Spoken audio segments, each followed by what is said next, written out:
पण बघतो की मनोरंजन क्षेत्रात अनेकांची मुलं किंवा त्यांचे नातेवाईक सुद्धा काम करताना दिसतात.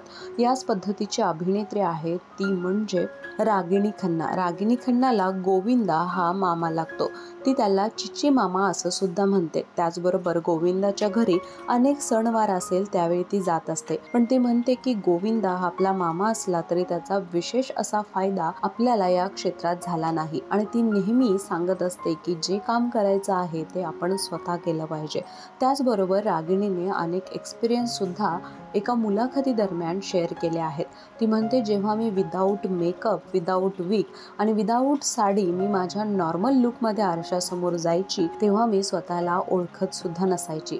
ना कोणतं सेन्सेशन माझ्या बॉडीला व्हायचं. या पद्धतीने रागिणीला या सगळ्याला सामोरं जावं लागलं होतं. आता ती विशेष मालिकांमध्ये दिसत नसली तरी सोशल मीडियाच्या माध्यमातून मात्र नेहमी चर्चेत असते.